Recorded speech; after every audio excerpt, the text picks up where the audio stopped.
All right. Well, thank you for lunch, Donna. Appreciate it. UPS. Thanks for your time in this morning session.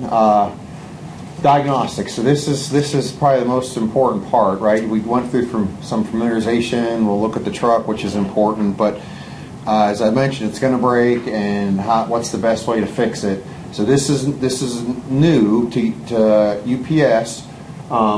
Expert. Well, let me talk to the slide a little bit before I cue Paul up. So 3 important tools in your diagnostic toolbox: EDS, which is new to this training session, which is why Paul is here to kind of help kick that off. Insight, which, show of hands, you guys, 2, 3, okay, somewhat familiar with it. Good, thanks, Tom. No, I've used it before, and you'll see how the EDS and Insight are connected. And then Quick Serve Online. No hands or heard of it, kind of thing. You're gonna. That's another real important one, and that one you can get to via either using a link with from iGate to the manufacturer websites, or I think you can bookmark it, but on your machine. But all kind of integrated into the EDS, which is what Paul talked about. So EDS, acronym for Expert Diagnostic System. So Paul is going to walk us through kind of what EDS is. He and I work together. Once again, bear with us. This is the first time we've done it. He'll talk. He's the EDS expert. There's going to be a section on the training too, on how you guys kind of sign up for the training and where do you get it. But Paul will actually take you through a demo of the actual program today. So, having said that, let me advance and see. I think we had it set up now where Paul will no clicker check, which was a mistake, it looks like. So you know what? I'm just going to drive from here, and I will sit at that chair back, or I'll stand up, or this won't advance. And that may be even more trouble. Excuse me. I want to advance this way now. Okay. Let me see if this will work now for some reason. Oh, okay, good. So Paul Wellings. So Paul's not only from Expert Diagnostic System from Columbus, Indiana, just south of Indianapolis. Made the trip down for us to Tifton today. So, Paul, please take it away. Great. Thank you, Jim. Good afternoon, everybody. Hopefully the lunch is settling well, and I can help you keep it down. Appreciate the opportunity to present for you a little bit here on the Expert Diagnostic System. We're really excited to add UPS to the fold of all our users. This is the tool that our distributors use within our channel. It's, again, just a very high level, I guess, just where to find it, how to get into it kind of thing. We certainly will be able to answer your questions as we move on. Jim, did you want to say something? I did, sorry. Okay, go ahead. So the way we positioned this, this is training instructions specifically for you guys. So as, and I didn't know, I'll speak to some of these slides since they're mine. I don't want to put you on the spot. But you will log into iGate to your manufacturer website. Okay, you'll find Quick Serve Online. Now, did each of you, the Tifton guys, did each of you get an email from, okay, great, with that, your special unique password for the one time? Great, thank you. So your username will be your employee number. Your password will be that one-time thing, and then you can change it to whatever you want. So that's how you'll get started. Then you'll log into Insight, because now we're moving from unique. We had a general, if you've used it before, it was that PWC, UPS, and then it was Cummins. One size fits all. Right. The way EDS works, it is tied to a specific individual. So when you log in, it tracks who is doing what to that engine. So that is why you now have a unique log. It's required to use EDS. Everyone needs a unique login and ID. So no more generic. So as we roll this out, as Paul mentioned, this is all our dealers and distributors use it. We're rolling this tool out to UPS.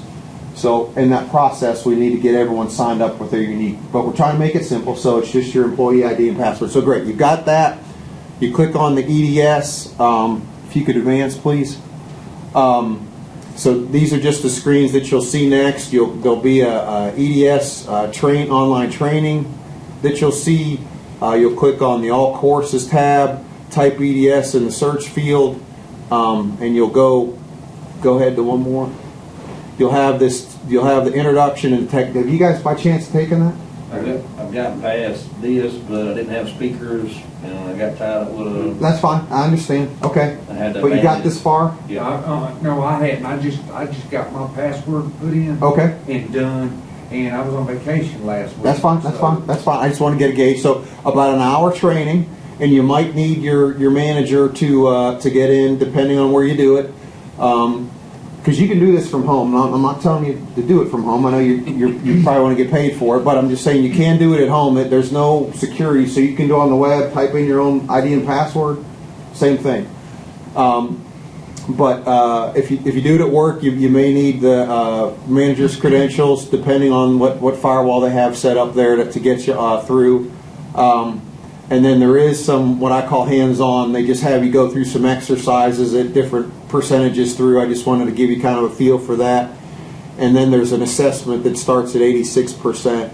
And then I have this tip in here. When you click in that proper field, it will auto-populate. In that hands-on, it's a little confusing, but when you click in the right field, it'll put the answer in there for you. You'll know it when you go through the training. It'll make sense. Go ahead, please, Paul. So, okay, yep, here's hopefully your guys' information, and great, you got the emails, you got registered. That's half the battle, is just getting those logistics set up. Am I missing anyone here? Is this everybody that for the Tifton location? For the Tifton, it is. Okay, we'll get you set up at Forest Park, Bailey, whenever we get that location set up. Okay? Yeah. All right, Paul, hit one more time. I think now you're on. Thank you. Excellent. Go ahead, Paul. Excellent. So that's a little bit on just getting the online training. And again, I would just say that this will be a kind of a high-level overview. The training course that Jim highlighted there is a little bit more in depth. It's a very user-friendly system. Again, we've been out there with our distributors and dealers for a long time. But if you have any questions about what I'm going to go through today, I certainly encourage you to just shout it out and ask. We'll just go through it. So a little bit about what is EDS. So EDS is an intuitive web-based platform that works through Cummins Insight to be able to give every technician across the globe access to our collective troubleshooting knowledge base. Okay? So you're going to get everything our technicians see, you get everything that everyone else sees. All repair information is compiled into a database, creating smarter troubleshooting trees that can reduce the number of steps by up to 50%.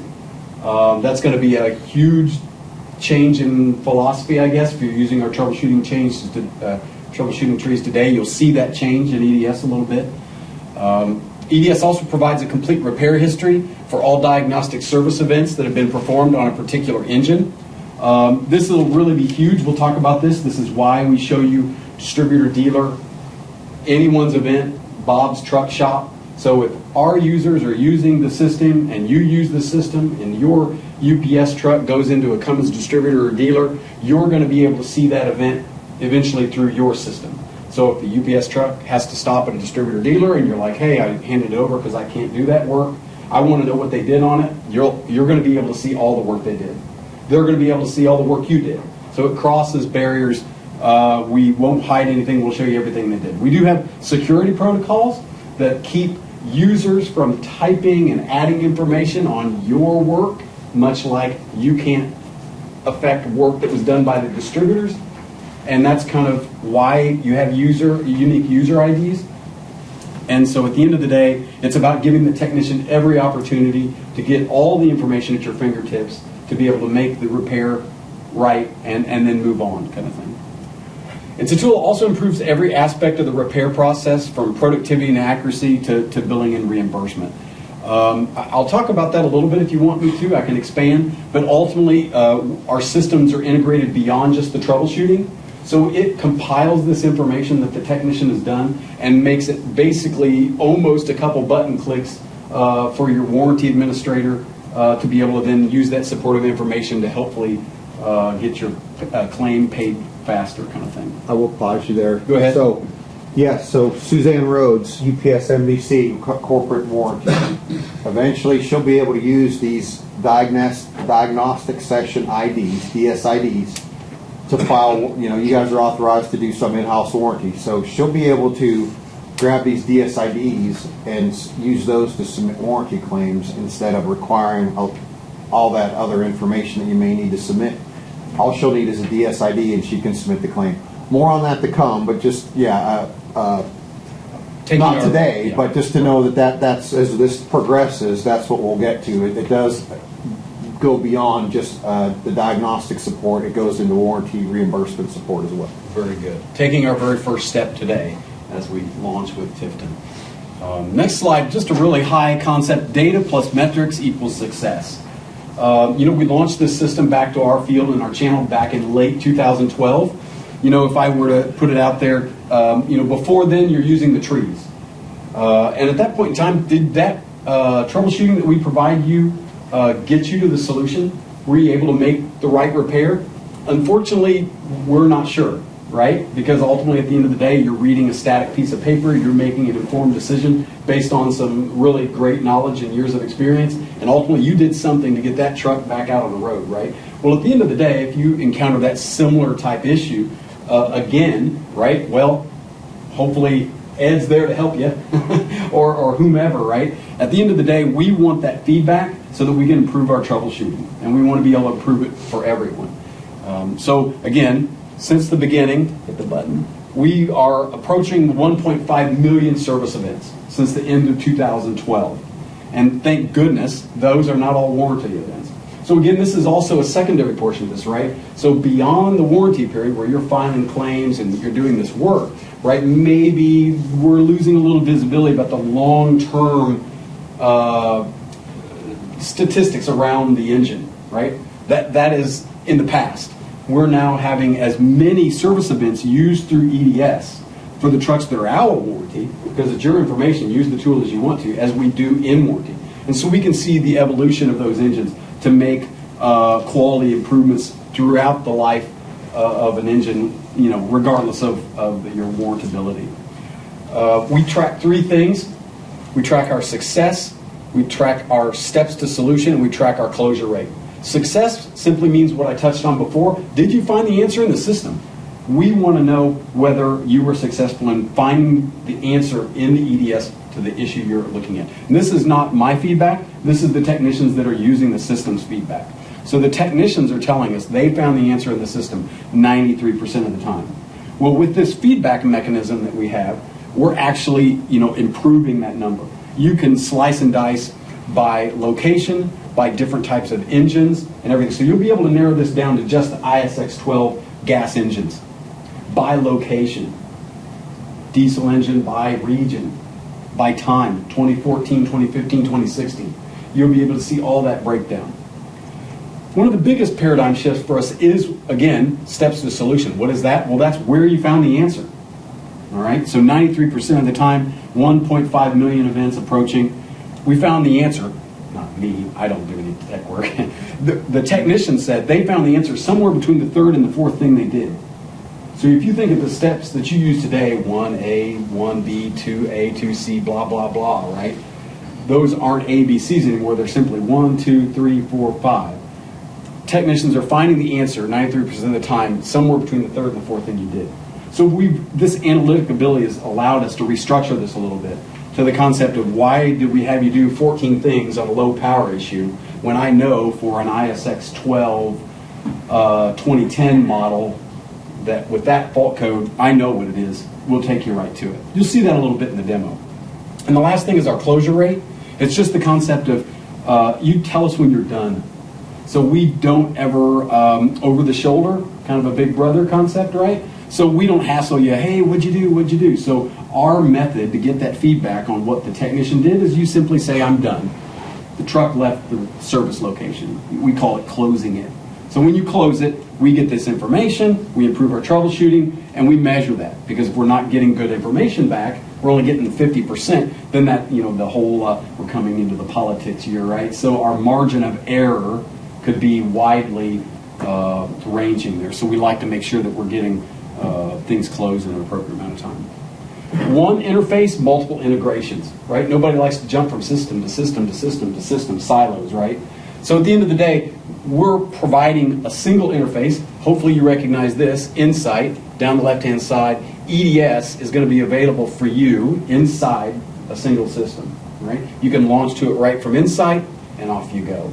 But we also want to bring you that type of information that makes your job easy, so you don't ever have to go to QuickServe to look for a procedure. You'll never have to open a manual again. So again, I want to highlight a couple of things we do provide you. I underline them here. We'll talk about it more. We're in the live system. You'll be able to check out service history, direct links to diagnostic and the repair procedures, help tickets. We're going to let you integrate into our ticketing help system. Again, fault code analyzer. I'll talk about that here in just a minute. Engine wiring diagrams, standard repair times if you want to see them. Just really quick, the benefits that we hear back from the user base, right? Technician productivity and labor recovery rates improve via less searching for information. Reduce comebacks and repeat failures due to access to service history, so you're going to see what that truck's been through no matter where it's at. And just a reduction in diagnostic steps, create improved uptime, and then just improve first-time fix because we've got the answers in the system. Enough of the PowerPoint slides. Anybody have any questions with the material I covered there? Okay, great. Let me jump right over here really quick. Sure, no, I'm just going to stand up and work the audience, Jim. Okay, good. They're tough. I tried. I got a couple chuckles already. You're taking over after lunch, buddy. Nice, I know, it's tough. Ed's not yawning It's like tough. he was with me, so you're already got that going. I got You know what? stuff here. It's fun. Before I do that, I want to show you really quick because as you can tell, I'm not technically hooked to a truck presently, right? You guys recognize my interface here? I'm in Insight. This is where you connect to the ECM, you plug in, you get your codes, right? Where you're going to be able to launch to EDS when I mention it is right there. It's already in your Insight tool. You're a button click away to be able to launching out to the other system. But I'm going to, for demonstration purposes, I'm going to go through QuickServe Online because you can go either way to get to our system. So I'll go the long way today for demonstration purposes and make sure everybody feels comfortable with that. While Paul's doing that, and I'm sure he'll talk about this, I may be stealing his thunder. The beauty of doing this with Insight, it pulls all those fault codes, all that engine information. Am I stealing it for you? No, take it. No, go. That's why it's good to go from Insight. He'll explain to you why it's advantageous to go from Insight. But since we don't have a live ECM set up here to do that, he'll go through QuickServe Online. But I'll let Paul tell you all the benefits of going through Insight. That's all right, Jim. We'll share the credit as we go. So again, I'm in QuickServe Online. If you've never seen this before, just kind of like the PowerPoint slide indicated. My clicker. Under My Applications, everybody will have it right there, Expert Diagnostic System. If you click on that button, do as I say, not as I do, it will launch you over to our home page. You also saw a slide on that very briefly. Jim was indicating you could go take our training. So again, we highlight it all right here for you.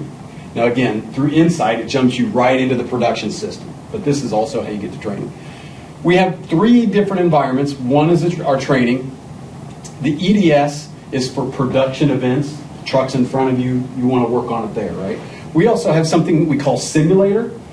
It's a duplicate environment. We call it our sandbox.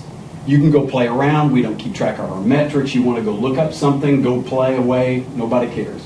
We like to say use this when you're doing a live event. If you just, you're like Jim said, you're home on a Monday night and you're bored and Monday Night Football hasn't started yet, you want to go goof around, you can go out there and play. I will, if I pause you there, so I will use this. Someone calls me and I want to know symptom-based diagnostics on QuickServe Online are difficult to use. So, for example, someone has one the other day called me on a hard start one. It was an ISB 07. It was one of your UPS shops in, I forget where. Anyway, but I wanted to see what EDS said about that symptom, not necessarily QuickServe Online. So I could go to the simulator and just type in, the ISB 07. You can type in the serial number. I had that, and then you can type in the symptom, and then it'll give you what EDS. So it's as if you're using EDS, but like Paul said, they don't track anything. So it's fault codes are pretty much straightforward. You can find the fault codes in Insight or whatever, and they're pretty much going to be the same. But the benefit I see with the simulator is using it for symptoms and not, so you can see what EDS tells you to do without actually having to hook up to a truck. Sorry, Paul, go ahead. No, very good, Jim. So again, to kind of illustrate my point, I'm going to also click on Simulator today for my demonstration, and just to save a little time, I've already got it up there. So this is what our system looks like at a larger level. I'll break it down for you a little bit. So again, down here in the lower section is basically just a list of events. These are work sessions. So let's just say Paul, I'm logged in as me, right? These are my sessions, right? We'll keep track of the things you do. You can hover over the top of them and launch any one of them, okay? They're also sortable A to Z, Z to A by simply clicking the header, that type of thing. Now, as you log in with your own ID, right, the concept is you'll always see your work. All work groups is the concept of being able to see your friends and family at your service location, right? So Ed and Bill and Don, was it? Ron, excuse me, sir. So when you click on all work groups, you'll be able to go see Ed's work, Ron, or Ed will be able to see your work. The concept is keep this list short. I don't want to have to search for it. It's always ever present up here, all right? But if you need to search for something, we'll also allow you to search with these fields over here. So you can look for the diagnostic session ID. We'll let you search by a work order number, a customer name, or service model name. So when we register you guys, we register you as per center. So all the Tifton mechanics at the Tifton Center, you're going to have a work group. All the Forest Park guys will be on a work group. All the P-Dale guys, all the Fulton Industrial guys. So that's how the work groups for UPS will be organized. It'll be mechanics by center. That's how we're going to register them. Well, we transfer a tractor. When you transfer a tractor, Right, when we send one from one location to another. it just happens if you transfer a mechanic. There Because the work group is tied to the mechanic, not the tractor. you go. There you go. If you transfer a mechanic, one of the things that we won't mention here, but we will work with UPS Corporate to have an admin person at UPS Corporate train them on the system. You can move people in the system. I don't know, see that we have that problem too many times. But anyway, we can move, if a mechanic moves from Tifton to P-Dale, we can do that in the system, and then his work group will also reflect that change. And again, Word got bad. That'll never happen. and so good point, Ed. The concept Should I is say it the other way? any tech, and it's P-Dale all about write or read access. Because I'm going to show you here in a little bit, you're going to be able to go up and look at the history of a truck. It's kind of like an industrial Carfax. You're going to look it up by the ESN, and any tech is going to be able to see any other tech's work regardless of where they are. The only difference is that we won't let a tech from Tifton open and change someone's answers from another service location. But we would allow anyone in Tifton to have, say, read access. Does that make sense? Yeah. Okay. So here's where part of the integration works really starts. So let's say the truck comes in, we need to do some diagnosis. Let's go ahead and add a new diagnostic session. So we just need a high-level bit of information to get going. Give me your customer name, your unit number, mileage, work order number, and engine serial number. So again, if you're plugged in through Insight, all this information will be published for you automatically. Okay, so you're connected to ECM. The only thing that won't be actually put in is work order, because we suggest this is an integration to your business system if you want. If, like Jim said, you can look it up by DSID. If you don't want to remember a DSID number, you don't have to remember a DSID. But what you would have to do is put in a number that makes sense to UPS, whatever that is, that you guys all have a common tongue for. We'll let you look it up however you input it. So you can search back on this other page by work order. So as long as you have a number that makes sense between your systems that you want to use here, use it. You don't ever have to remember a DSID number.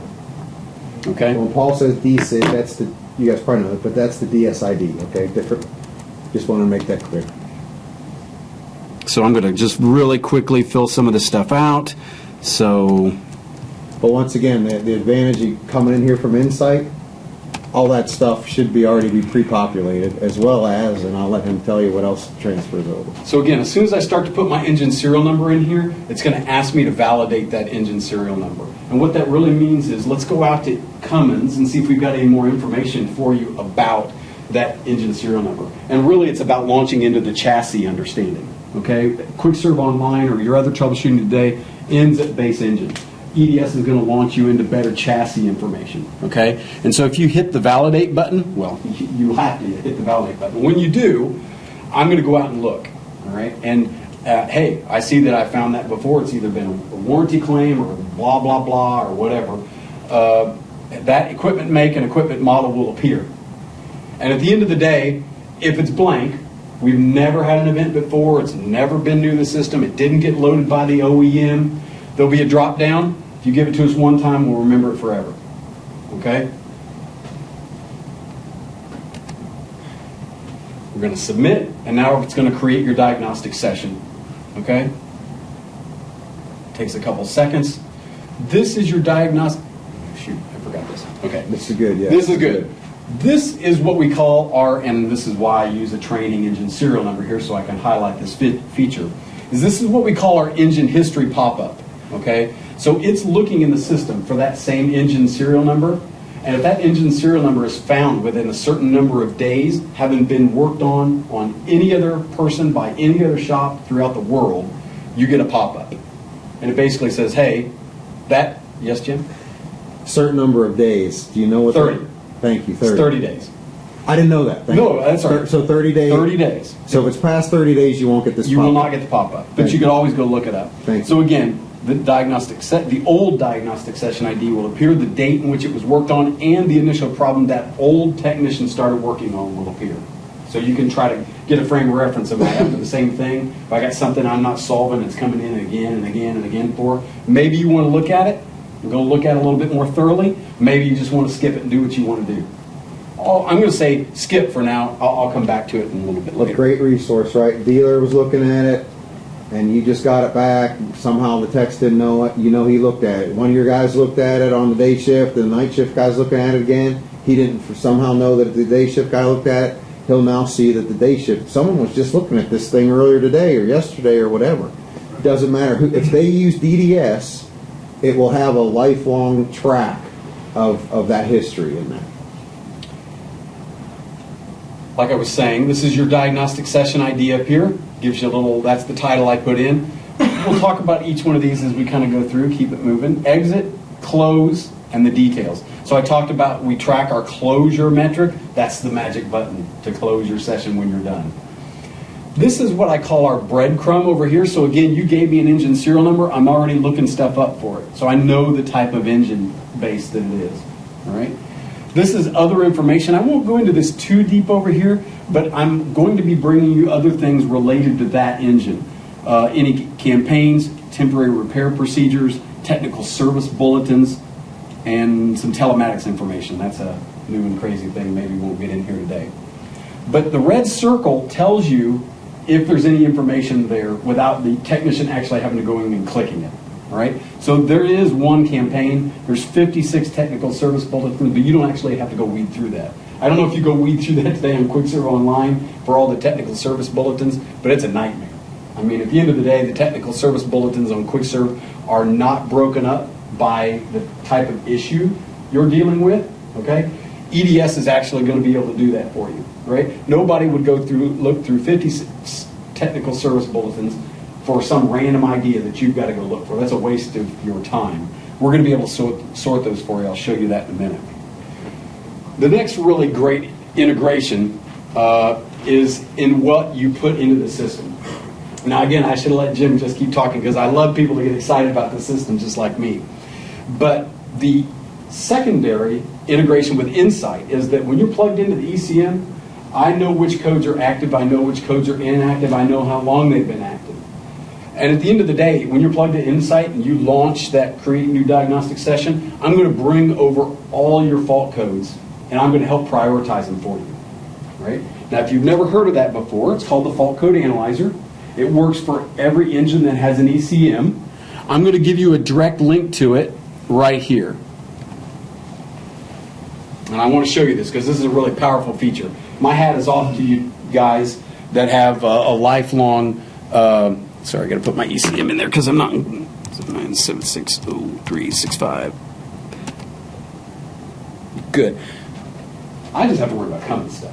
you guys work on all types of stuff, right? I'm sure UPS has, over the time, lots of different vendors for engines. You see different stuff that comes in and out of your shop all the time, blah, blah, blah. I don't know how you keep all of it straight. My hat's off to you.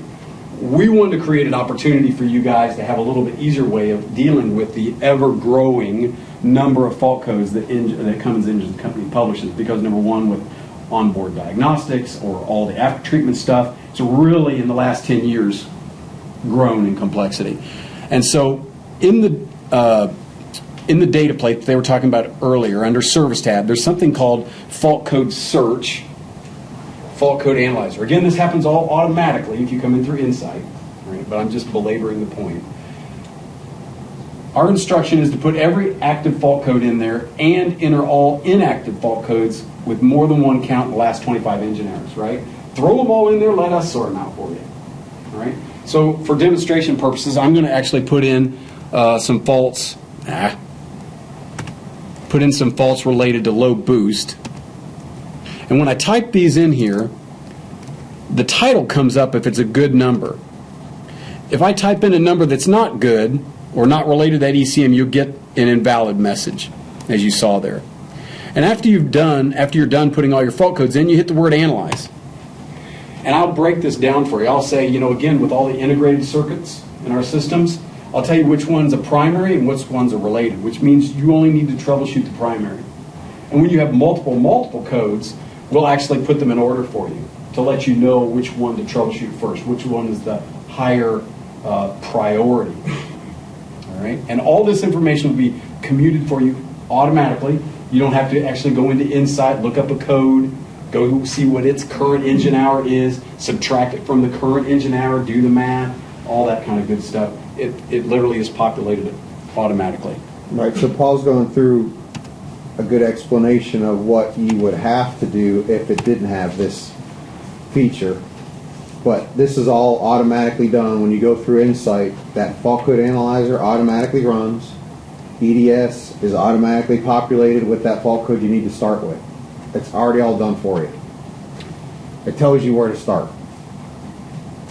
If you do it yourself, we would ask you to simply type it in here. It says, hey, enter the fault code you want to troubleshoot with. I love what Jim said. If you guys got a fault code, that's a little bit more of a succinct way of troubleshooting. It's a known item. We also handle symptom-based. I'll cover that here briefly at the end.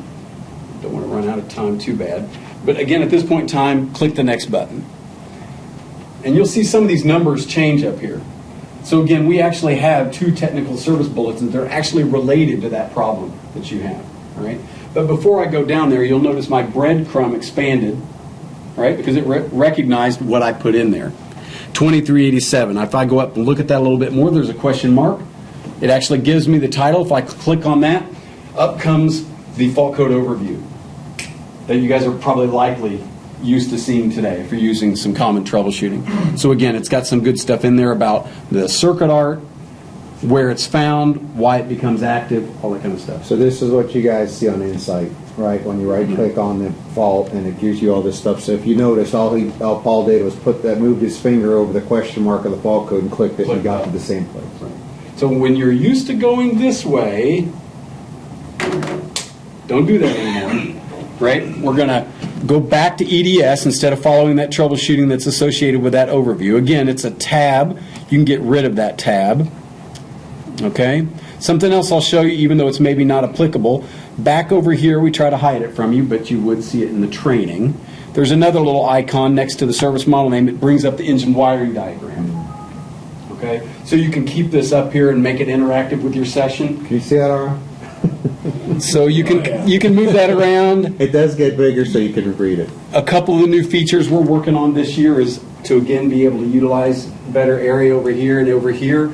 But also one of the bigger ones is that when you click on a circuit, the whole entire circuit will actually highlight for you throughout the engine diagram itself. So if you look away and come back, it'll be easier to spot, and it'll also be easier to get maybe a bird's eye view without having to constantly scroll. So right? each circuit's name, number, just like, I can't read it either. The only reason I'm asking is, like, if you pick a circuit now, can you, like, Control F, type in the circuit you're looking for, and then continue to see each time it's... No.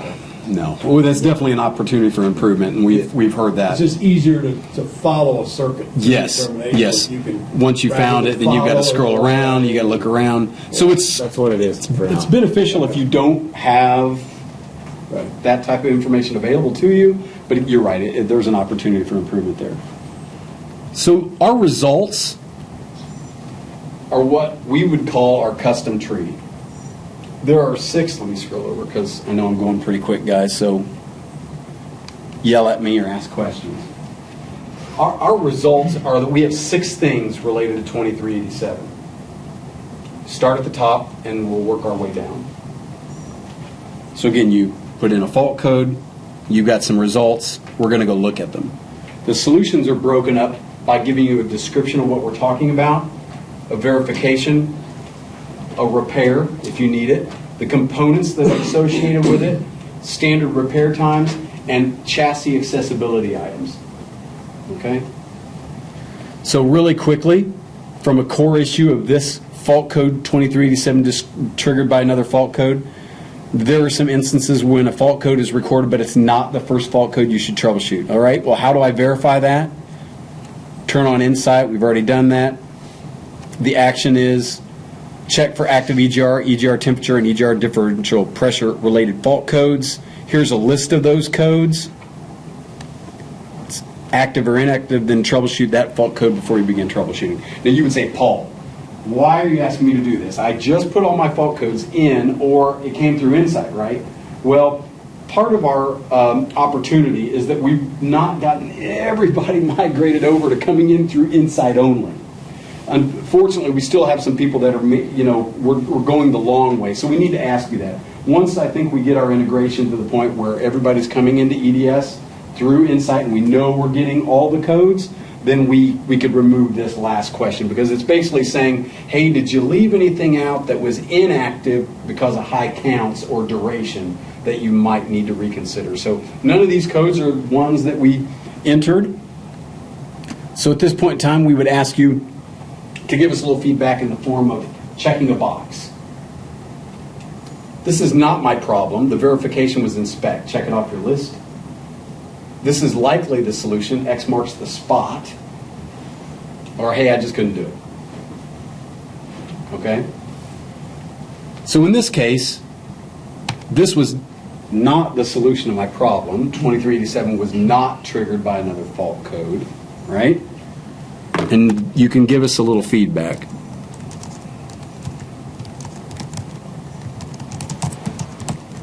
And you click the submit button, you're going to see a little banner over the top. Thanks for submitting.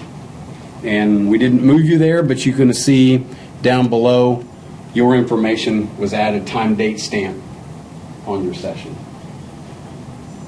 Now I'm going to go back just for supporting. Now that little icon's right next to your work. So other technicians will know where you work. Or if you have to leave the job or come back, or maybe you work day shift and someone else works night shift, or you've got a weekend shift and Ed has no idea where Billy left off, blah, blah, blah. This type of thing really gives some benefit there. So again, I'm going to go now do some intake charge air system leak checks. Hey, air leaks in the charge air cooler and the air intake system, including the aftercolor the air crossover, intercooler, blah, blah, blah, can cause poor engine performance by not providing the engine with the correct boost pressure.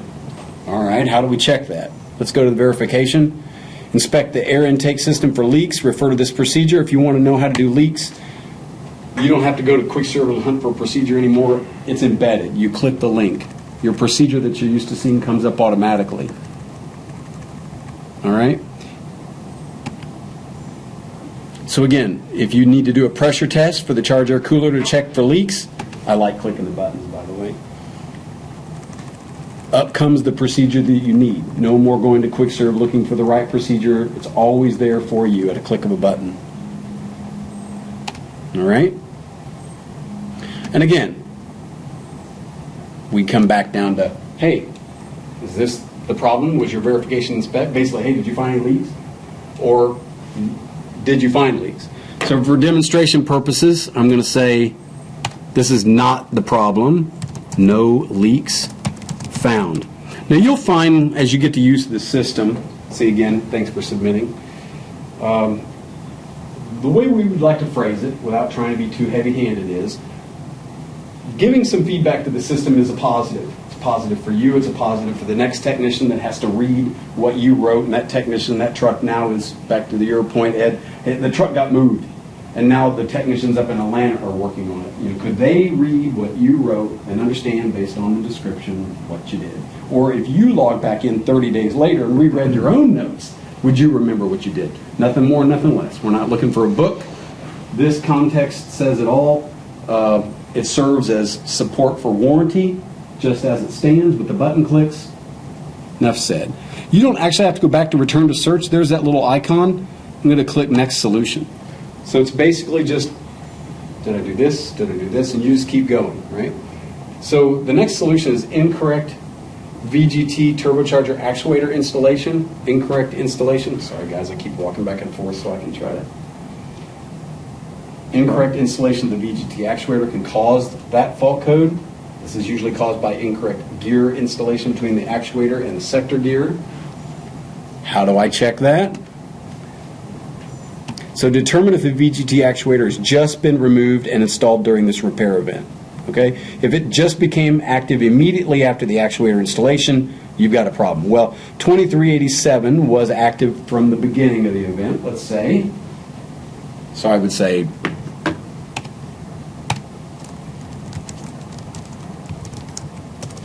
and I'm a terrible speller, but let's just say I'm a poor speller. It does a little autocorrect. It will from the. So I attempted to misspell it on purpose, right? So you do get, no, that's not, it's beginning. I don't like to type. I know technicians aren't big fans of typers. I've been all the way around, so there you go. Next solution.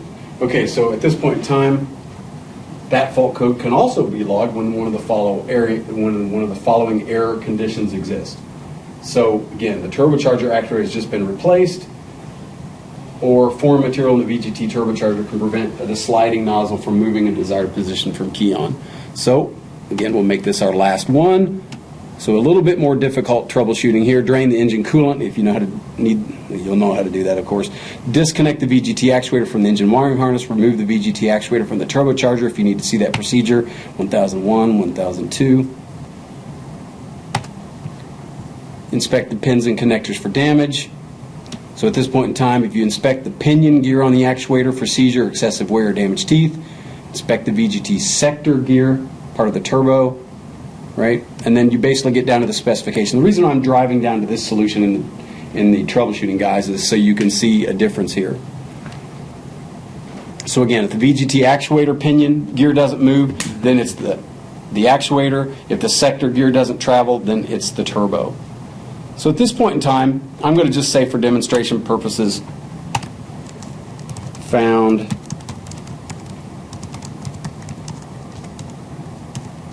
the sector gear seized. And when I click on submit, when I have this is likely where I found a problem, I'm going to automatically take you over to the repair section to give you a little bit of idea as to what you're going to need to repair. So again, replace the failed turbocharger component. So you'll know whether it was either the actuator or the turbo. You can look at the appropriate procedure. With the repair icons, and I can't get them all on the screen, we give you 4 choices. We give you repaired successful, problem solved, repaired successful, solved with additional parts and procedure. Hey, I repaired it, but it didn't resolve the problem. Or, hey, I just couldn't do it. Now, I'll stop and pause here just real quick and talk a little bit. So the difference between, we call them wrenches. The difference between a green and a yellow wrench is that this is exactly what we asked you to do, and that's what you did to fix it. The yellow wrench is, hey, what we asked you to do, but you had to do something else. Now, for example, maybe you needed a gasket kit. Maybe you needed a hose clamp or something, right? Ultimately, our procedures in Quick Serve that you read were inadequate. Your experience and your history tells you something different. We don't ever publish troubleshooting that ultimately is known to be bad, right? Unfortunately, the people that catch those mistakes are smart technicians. And if we want to improve those procedures, we need some feedback. Well, in the past, that would really be a cumbersome process, right? You'd have to tell your supervisor had to tell somebody else, they'd have to send an email, who is that from, what do they want, what manual, blah, blah, blah. No more of that. You simply click that button instead of that button, and we'll read your comments. We get these every week, and we have teams of people that sit around and look at nothing but yellow wrenches so that we can understand where to improve our procedures and what we're missing. And Okay. Paul isn't just saying that, it's true. When we first started doing this, I was involved in some of these EDS sessions and tweaking some of these procedures. So these guys, is it weekly? Weekly? Well, it's twice weekly, but Twice weekly? we only release again every week. But they do, I mean, so please don't think this is going to a black hole when you, if you get into a situation where you're typing some feedback.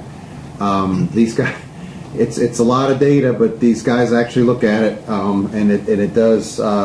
Anyway, it is reviewed, and necessary action is taken. Excellent. And we don't get better unless you guys help us out. That's absolutely true. So if these are screwed up, we need to let you guys tell us that they're screwed up. The good news is that we ran our distributors over the coals for the first year and a half to really work the bugs out of what was our troubleshooting 5 years ago to get it to where it lives today. And we're excited about getting UPS on board because we know that those type of instances are very few and far between. Well, yes, and the 12G is a relatively new product at Yes. Cummins. Yes. And at UPS, so that while EDS is matured, the 12G diagnostics aren't necessarily matured. I mean, yes, they've got 2.5 years under their belt, but you guys could still uncover some stuff that we haven't tweaked yet. So that's where we really need your, if you guys come across one and this doesn't lead you down the right path, your feedback could help the next guy, sometime. Anyway. Absolutely. Thanks, Paul. No worries. So again, before I click off of here, if you ever want to see the standard repair times, and again, maybe Ed or Don, maybe that's something you're interested in, maybe it's not something you're interested in, but it's basically full disclosure. So again, back to the link to the warranty. So if you click on the standard repair times, you'll see things in there. Again, they're highlighted by this was a part of the verification. So it meant that it came from you doing diagnostics. We have verification, we have repair. I'm going to show you accessibility here in a minute. So again, sometimes there's more than one. So you'll just kind of scroll down and you'll see the information that's compiled there. The technician doesn't need to do anything special. It all works in the background. So as you're basically saying, hey, yeah, I checked that wiring harness, or I ohmed out that sensor, all those standard repair times based on your answering, I did it, or it was in spec, or it was out of spec, are being added up in the background. All right. I'll touch on accessibility at this point. So again, and I can't remember off the top of my head, I think it was an International Pro Star that was, Yep. Yeah, I think so, yeah. We put these accessibility items based on that chassis in alphabetical order for you. So you can begin to have a better information that not only is associated with your work order, so that, hey, why did this take so long, or what was included with that, or hey, my dog ate my homework, or I can't remember that repair event 12 or 14 days ago when somebody calls you. The concept is that, if you have to do something in the process of diagnosing or repairing that requires you to remove something, go over and click it now. It'll be added to your session. It'll be part of the log. And just for demonstration purposes, let's just go ahead and say the cross member under the oil pan had to be removed. And I'll go ahead and submit that. So again, you saw the information there. It's been added. So I'm going to go back to my repair, and I'm just going to say, like 93% of the other events, placed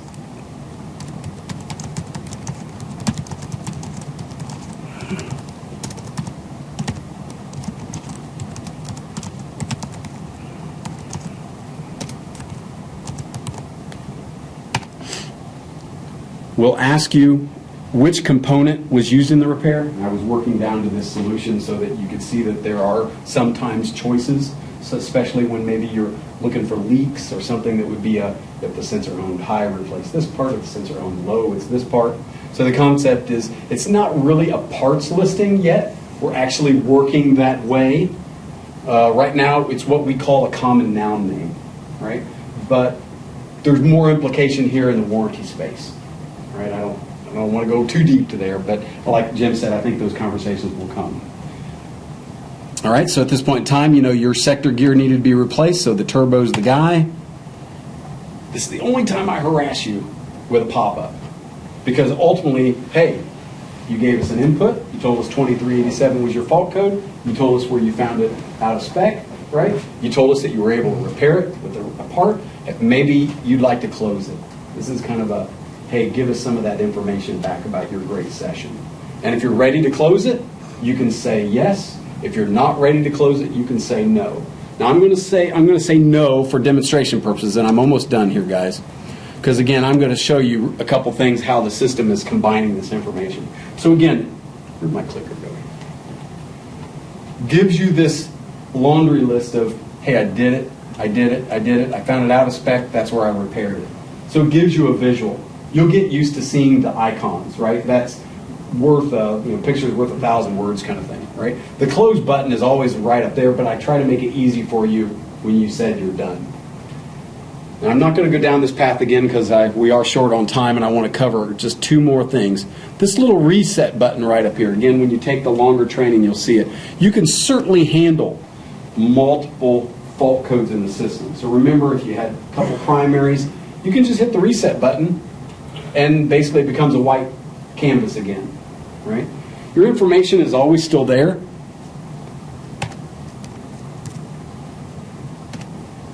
Just type that back in, there's your information. The reason why we make it dynamic like that, and I'm going to see if I can, I'm going to go click on this Cal Revision history check just to prove a point. Okay, so if I go back there and all of a sudden you see I just looked at it, it's a little eyeglass, and I come up and reset, I type in another fault code that happens to have the same type of troubleshooting associated. If you guys are chasing a ground issue and you're checking different fault codes to associate, hey, do this pin to pin, do this pin to pin, go over here. We won't ask you to do something more than once, right? So we'll highlight where maybe a similar task would have been in more than one troubleshooting path. Does that make sense to you guys? Awesome. Paul, did we explicitly state that they're listed in order of operation that you're supposed to do them? You may have, but just in case that they missed it, because I missed it. Okay. Let's reiterate that. Yeah. Absolutely, right? Just like the trees, we want you to start at the top and work your way down. And then tell them what happens if they don't. Well, we take away your birthday. But at the end of the day... At my age, you can have mine. I don't know. I feel like I have less and less all the time. So if you noticed,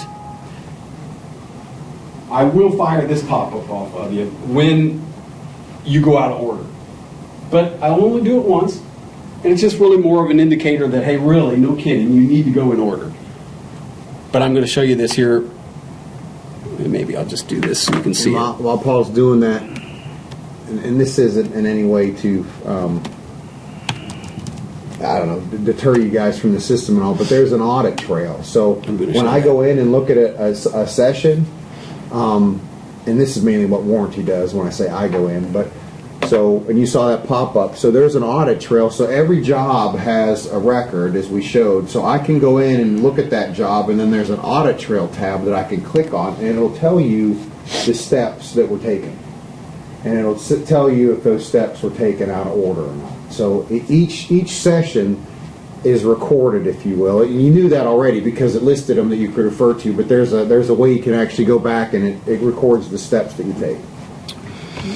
Okay, a couple more things because I want to highlight what Jim said. If I'm running close on time, just cut me off. That's all right. It's about an hour. Okay, sorry. So I really like what you had up on the screen earlier, Jim, about the curly. The low, yeah, that's nice because it really rings a bell.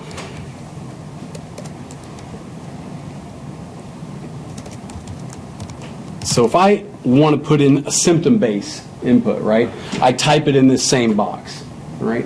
So I'm going to type in the word kangarooing, all right? And so when you click on that box, it's always interesting for you to recognize what our breadcrumb recognized, right? So our breadcrumb recognized engine speed surges. So this session is basically, hey, let's go troubleshoot engine speed surges, because we're actually out in Australian distributors. And I love the reference to Curly. I probably wouldn't have done this, but I wanted to show you that, hey, in Australia, the drivers over there think about the fact they're going, the kangaroo goes like this, and the technicians over there, the drivers, associate that with kangarooing, all right?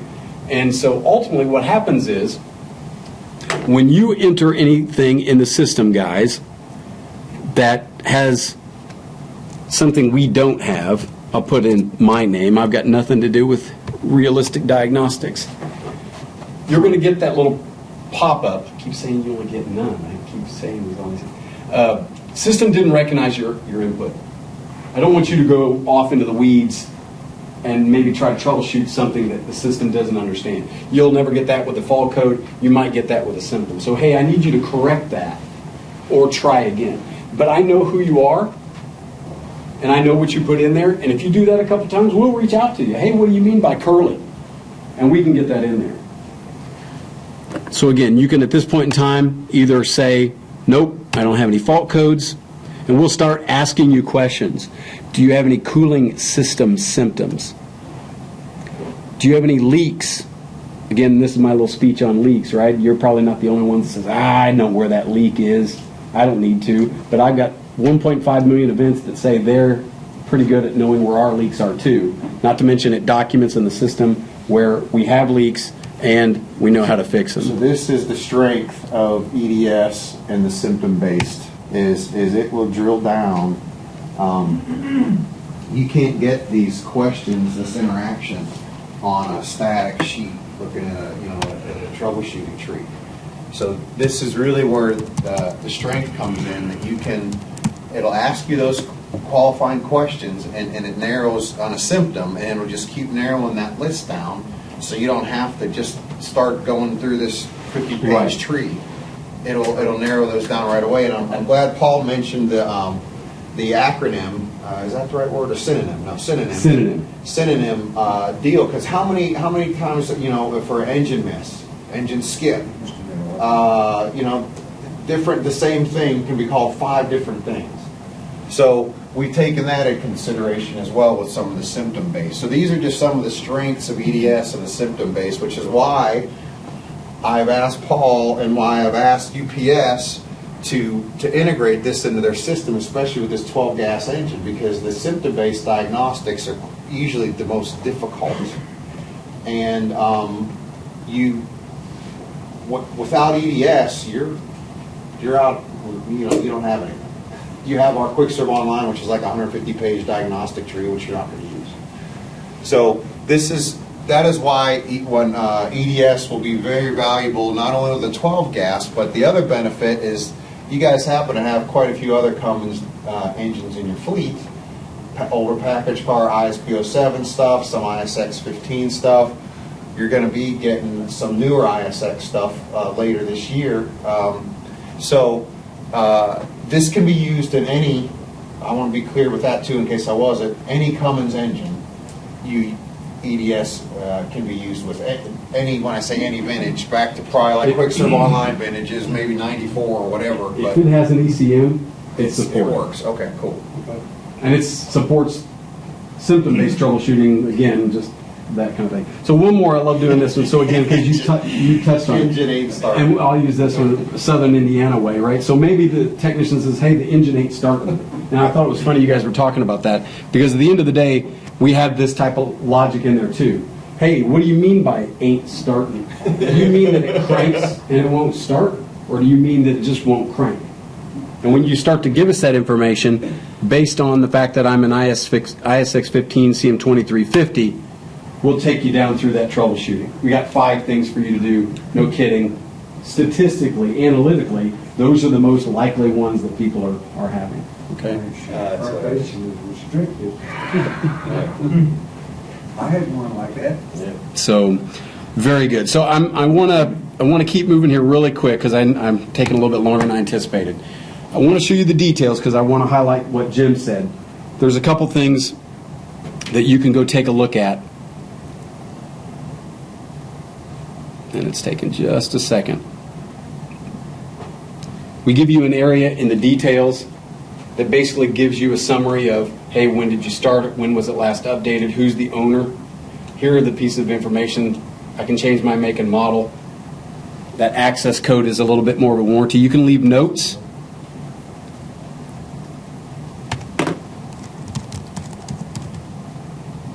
And I'm highlighting this because, again, when you add your notes, it's user ID, date, and timestamp.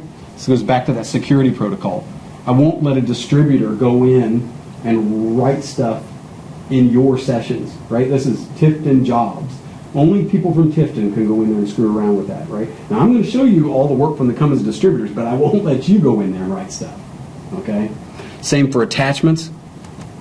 This is huge if you need some escalation.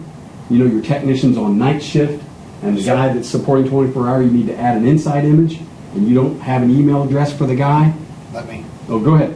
pause you there. Sorry, go ahead. Another powerful tool of this.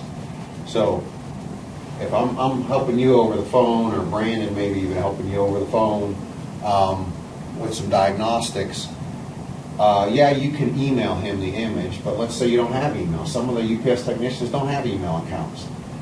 It's a big file, too. If you attach the ECM image to the EDS session, he can go in through EDS and get the image that way. You don't need to email it to him. Just put it in the EDS session, and he has access to everything in there, including the ECM image. I'll show you in about 2 minutes when we go to this next section, where literally 10 people at the same time can be looking at the same session.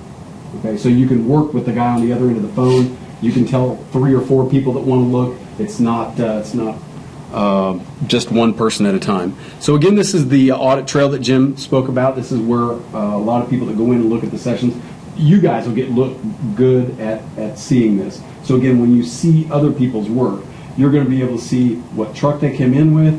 Hey, fault code analyzer was used. They started with 2387. They viewed number 1. They found it in spec. There's the comment. They viewed the one in the second position. There was their comment, no leaks. They viewed number 3. They found it in spec. They viewed number 4. You kind of get the gist. Hey, there's where I added my access SRT. Problem solved. Replaced the sector gear along with the turbo. Code cleared. Okay. You guys get the idea, right? I viewed that number 6 solution with Cow Revision. There's my next fault code I troubleshot. I got an out of order acknowledgement for Jim, right? Because I didn't do number 1. You don't see number 1. There was the one that you didn't look at. I typed in kangarooing. There's my name. Blah, blah, blah. And then for all the people that care about the standard repair times, 1001, 1002, come on. The concept is all the standard repair times associated with all the stuff you've done, the stuff that gets ported over to warranty, the people that say, hey, what did you do on that? I can't remember. Well, let's make sure you get credit for all this, helping you with your warranty recovery a little bit. All that information is added to your session. This is what gets ported over automatically for everybody. The description of what you did, what it includes, the times, all that kind of good stuff for diagnostic repair. That's and why all accessibility. warranty needs is the diagnostic session ID, because everything you did is captured, and they know what the SRTs for those steps are. So hopefully you can see how this tool, it's why it's the production tool for all our branches and dealers. It can do a heck of a lot. It's not only good for them, it's good for us when we try to either help them or get them paid on warranty. It's really, I'm excited to get it implemented at UPS, because I think you guys are really going to find that it's really helpful with all the repairs you guys get involved in. So it's kind of like it used to be when you call your best buddy that you knew knows it all. Mm-hmm. Instead of calling him and going, hey, I've got this ISX and I can't figure out it's doing this and this. And he knows it all, so you call him. And he gives you the answer. He goes, well, check this and check this. Because he knows it all. And he fixes them every time. This is like a whole bunch of those guys that already know that, and they're telling you where to go first. Good analogy. Not perfect, but darn close to that, Ed. You're right. So as I do, I'm up here in the history. This is my industrial Carfax. So again, you put your engine serial number in, You're going to get a look at all the sessions that were created at different times for that engine. You'll be able to go in and view read only. You'll be able to simply go to that audit trail and look at that work over time. Yep, great repair history. Great repair Any history. person that ever hooked up to that engine with EDS, you'll have a repair history of it. Can I add something? Yes, On please. my end, just to give you an overall value of the EDS, not talking about you guys at the terminal, but some of these shops, they don't enjoy talking on the phone too much and giving details on what their technicians are doing. And call in, hey, this is Brandon from RLS, just checking on unit number 275011. Oh yeah, they're out there checking that knock code. Well, if I've already done the research on the audit trail that says, well, they're replacing, troubleshooting the turbo, I can already call them out on it and be like, hey, what's the deal? I can already see this. The overall goal is, for us is to reduce our RCT, Repair and cycle time. And so, if I'm not, me, myself, and whoever else is not holding these shops accountable, some trucks might sit for 2 or 3 days and not even get looked at.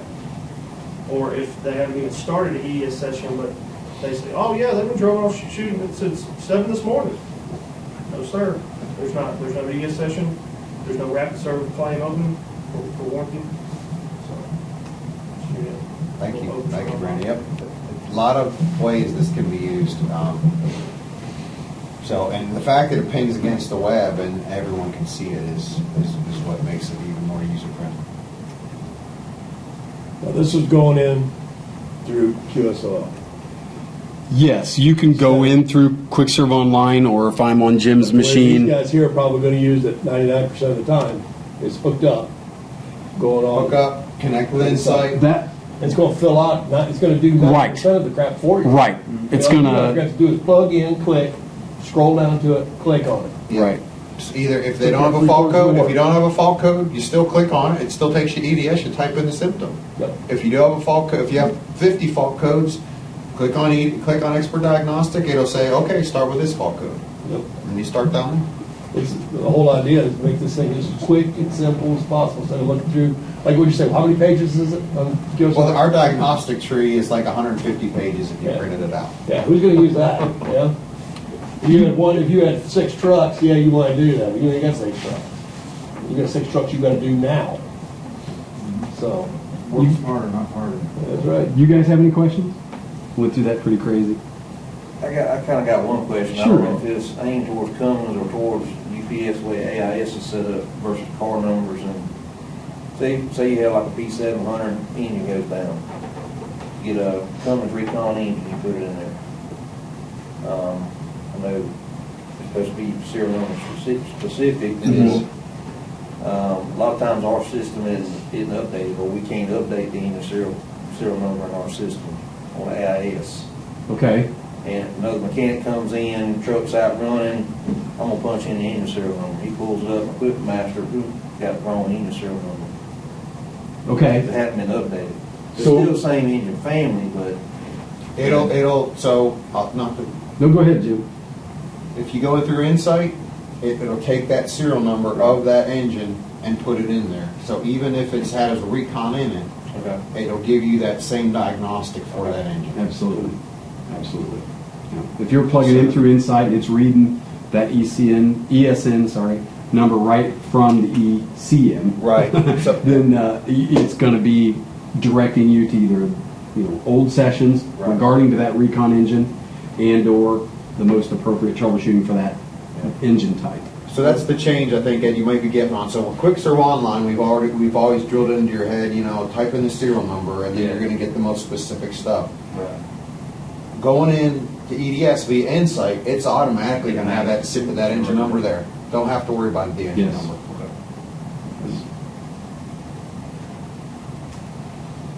Well, if That it? if that's it for me. Okay. If you're too bashful to ask questions, I'll be here the rest of the day. So jump in there. I look forward to, You again. guys are pretty passionate. Yeah, I can tell.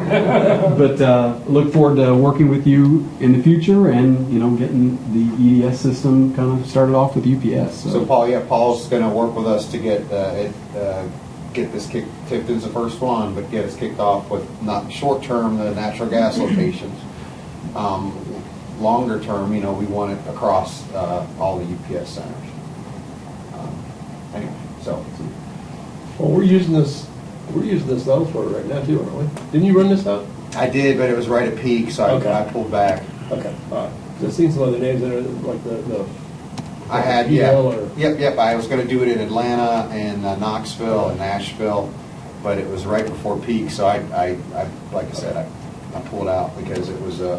back down. You guys don't like me bothered for some reason. I don't know why. Imagine that.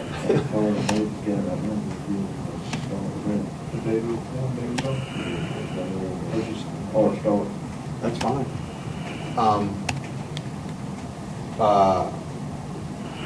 I'm not going to overcommit for Paul because I don't know when he was driving to Atlanta, but. Tomorrow for my plane. Are you staying here tonight? I am here tonight, yes. If you want to take Paul, or we'll go, I don't know where this is going to go tonight, but I'll offer myself and Paul or whatever if you want to go over, if you have a case in point that we can.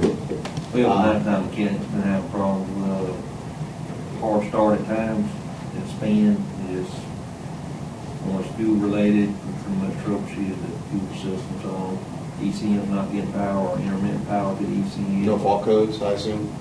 It was pretty clean last night, and he checked it with no fault codes. Okay. Yeah, that would be whatever engine type model it is, get the ECM. Difficult to start. Right, put hard to start or something of the sort in there, and we'll see what it says. And see if Engine ain't it's starting. Engine ain't starting. Yeah, you know whether it cranks or not. I wonder if they've ever learned from Arthur. Paul, thank you very Right back much. to where you were, I think. That's Kurt right there. There you go. I was trying to be nice. Thank you, Jim. Yeah, thank you.